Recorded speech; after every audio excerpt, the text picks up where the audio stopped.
But I've been learning on Tuesday nights when my husband plays at this jam session. They never play together. Any of the musicians that play never play together.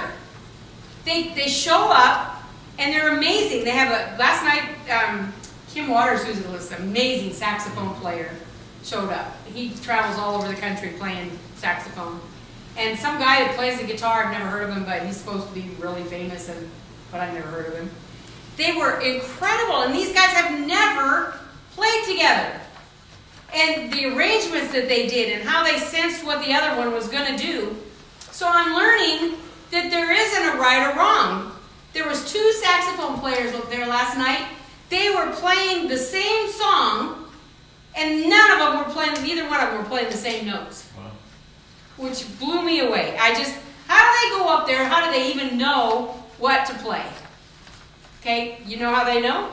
They know the chord structure of the song that they're playing, because Cecil would say 1, 6, 2, 5, 1, or 1, 5, 2, 6, whatever. And then they go, okay, got it. And they just start to play. But that structure or progression remains constant. Yes. Throughout that song, and it would be whoever is leading the band, if it was the piano Cecil, player, to say, Karen, take it. Right. And they're just continuing with the progression while you're playing whatever. But I'm talking to the saxophone player, and you know what he told me? I said, how do you know what notes to play? He goes, I just have to be on the right note when the chord changes. The rest of the time makes no difference. It doesn't matter. As long as if they're going to a D minor chord, he needs to be in the vicinity of a D, F, or an A. And with that, then he said, what you play in between doesn't make any difference. That's called jamming. So you can have two saxophone players, and as long as they both know that, they can all play whatever they want in the middle, as long as they've got that structure there to follow, which is amazing. They're going to play again, I think, in 2 weeks. You guys should come. It is the best way to learn how musicians work, because it's not structured. They talk to each other, and they're laughing, and they're interacting with the audience. And last night this lady got up and sang, and she wasn't so great, but she had a really good time. So whoever shows up plays. So now I want you to look at the back end. Is it hot in here? No. Oh, no? Very nice. Okay, cascading chords. This song is awesome for cascading chords, and here's how they work. All you have to do is don't be so locked into naming the notes in a chord. You just kind of cascade down, and it's called the bobblehead. I don't know where my bobblehead guy is. But bobblehead means, yes, it sounds good. No, it doesn't sound good. All right? So watch. If I'm playing a C chord and a C note, here's how it works. And here's a good rule. If the note is the same as the chord, that's the best time to do cascade. You got to go? Okay. So all you do is you play a C note, skip a note next to, and skip a note. And it'll work every time. See how it looks? C, skip. Okay, now watch. If I'm on an F,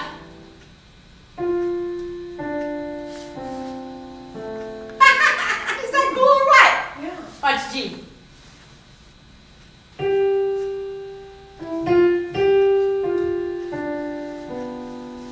Okay, so it's a sixth apart. See how 4 notes from the top to the bottom? And the middle too. That's it. So watch how easy. So you take this song and you get to the end and you go.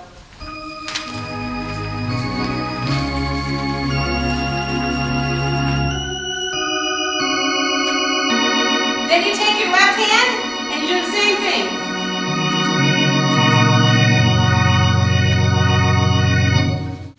See? So that's called cascading. So if I'm playing the melody,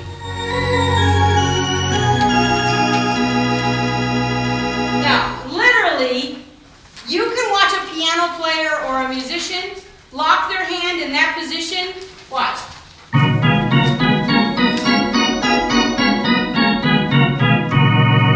So watch, if I play this song. Oh.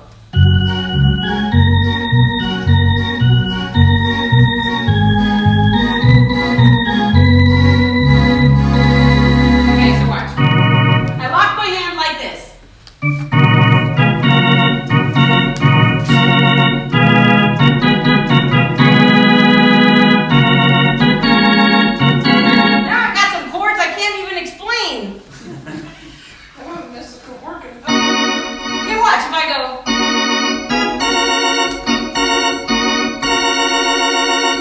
When ear players learn to play, and I learned this from an ear player. Okay, watch. Can you go up there so they can hear? Play a C on top and play A, G. Now watch. If he locks his hand, this is a C6. If he moves up, it locks it, moves it up a note, the whole chord. Okay, that is a D minor 6. Okay, moves it up again. That is a G. What the heck is that? E.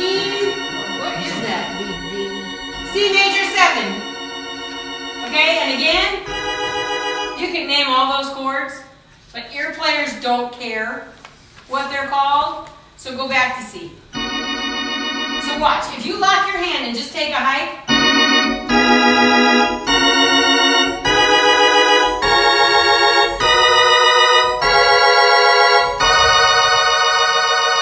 so now I'm thinking, I could get some pretty cool endings from that.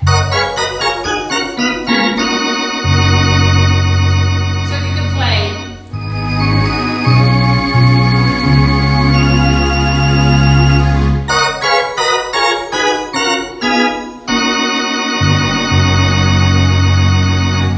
Woo-hoo-hoo. That was fun. No black notes. Nope, all white notes. All white notes. Yep, and just take a hike. So you can literally play, like "Oh, When the Saints Go Marching In." I hate this song. Okay, so take your hand and go.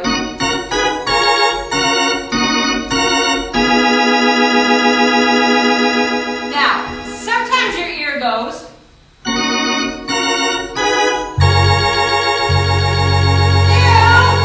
I don't like that. My ear's going, the alarm goes off and it goes, no, that's not working for me. So what do you do? Can you play that? B, D, E, and G. B, D, E, and G. Okay, I don't like that. It doesn't sound good. Okay, so here's what you do. You take your middle 2 fingers. Those are the notes that you get to play with. Let's take that D and move it to a C sharp. Now that didn't work. Go back. Let's take the E and move it to an F. Now that didn't work. Let's take the E and move it to an E flat. That didn't work. Let's take it back. Let's take that B and move it up to a C. Just forget it. And get rid of the D. Just forget it. I'll be there for 3 days trying to pick it up.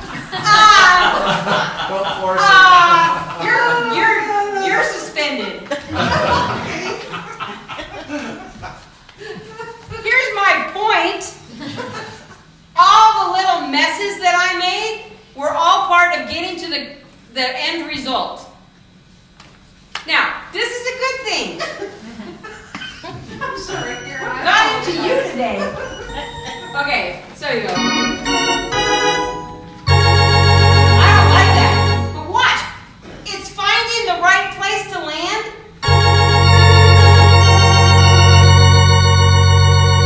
See, it's like, no, no, no.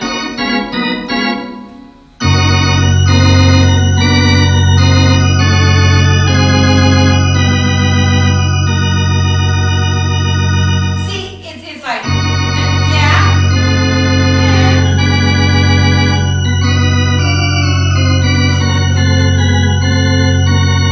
That's what makes someone go from being in a box to the person who's got to get out of the box. And you hear them making all these great chord progressions, and you say, if you ask Greg what chords he plays, he doesn't know. He doesn't care. Greg plays by ear. I play by notes. I have to have an explanation, like you. Explanation for everything. He doesn't need an explanation for anything. Now, wouldn't it be cool to be able to do both?